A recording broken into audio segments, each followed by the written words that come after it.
ಉಡುಪಿ ಜಿಲ್ಲೆಯಲ್ಲಿ ಕಳೆದ 3-4 ದಿನಗಳಿಂದ ನಿರಂತರ ಮಳೆಯಾಗುತ್ತಿದ್ದು ಜಿಲ್ಲೆಯ ಕರಾವಳಿ ತೀರದಲ್ಲಿ ಸಾಕಷ್ಟು ಕಡಲ್ಕೊರೆತ ಉಂಟಾಗಿದೆ. ರಕ್ಕಸ ಗಾತ್ರದ ಅಲೆಗಳು ದಡಕ್ಕೆ ಅಪ್ಪಳಿಸ್ತಾ ಇದೆ. ಆದರೆ ಬೈಂದೂರು ತಾಲೂಕಿನ ವಿಶ್ವಪ್ರಸಿದ್ಧ ತ್ರಾಸಿ ಮರವಂತೆ ಬೀಚ್ನಲ್ಲಿ ಪ್ರವಾಸಿಗರ ಹುಚ್ಚಾಟಕ್ಕೆ ಮಾತ್ರ ಬ್ರೇಕ್ ಬಿದ್ದಿಲ್ಲ. ಪ್ರತಿದಿನ ಮರವಂತೆ ಬೀಚ್ಗೆ ಆಗಮಿಸುವ ಪ್ರವಾಸಿಗರು ಬೀಚ್ ಸೆಕ್ಯೂರಿಟಿ ಮಾತಿಗೂ ಬೆಲೆ ಕೊಡದೆ ಸಮುದ್ರಕ್ಕೆ ಇಳಿತಿದ್ದಾರೆ. ಮಳೆಗಾಲ ಹಿನ್ನೆಲೆಯಲ್ಲಿ ಉಡುಪಿ ಜಿಲ್ಲೆಯ ಎಲ್ಲಾ ಬೀಚ್ಗಳಿಗೂ ಪ್ರವೇಶ ನಿಷೇಧವನ್ನು ಹೇರಲಾಗಿದೆ.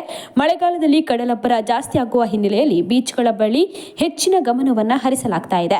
ಮಳೆಗಾಲದಲ್ಲಿ ಸಮುದ್ರಕ್ಕೆ ಇಳಿಯುವುದಕ್ಕೆ ನಿಷೇಧವನ್ನ ಮಾಡಲಾಗಿದೆ. ಪೊಲೀಸ್ ರಿಬ್ಬನ್ ಕಟ್ಟಿದ್ರೂ ಕೂಡ ಪ್ರವಾಸಿಗರ ಅಟ್ಟಹಾಸ ಮಾತ್ರ ನಿಂತಿಲ್ಲ.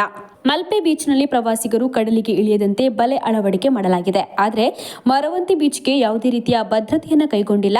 ಹೀಗಾಗಿ 3 ಕಿಲೋಮೀಟರ್ ಉದ್ದದ ಬೀಚ್ಗೆ ಪ್ರವಾಸಿಗರು ನಿತ್ಯ ಆಗಮಿಸ್ತಾ ಇದ್ದಾರೆ. ಬೀಚ್ ಸೆಕ್ಯೂರಿಟಿ ಮಾತಿಗೂ ಬೆಲೆ ನೀಡದೆ ಸಮುದ್ರಕ್ಕೆ ಇಳಿದು ಹುಚ್ಚಾಟವನ್ನ ಪ್ರದರ್ಶಿಸ್ತಾ ಇದ್ದಾರೆ. ಮಳೆಗಾಲದಲ್ಲಿ ಅಪಾಯಕ್ಕೆ ಆಹ್ವಾನ ನೀಡುವಂತೆ ಬೀಚ್ಗೆ ಇಳಿಯುತ್ತಿದ್ದಾರೆ. ಆದ್ದರಿಂದ ಬೀಚ್ಗೆ ಫೆನ್ಸಿಂಗ್ ಅಳವಡಿಸುವಂತೆ ಸ್ಥಳೀಯರು ಒತ್ತಾಯಿಸಿದ್ದಾರೆ.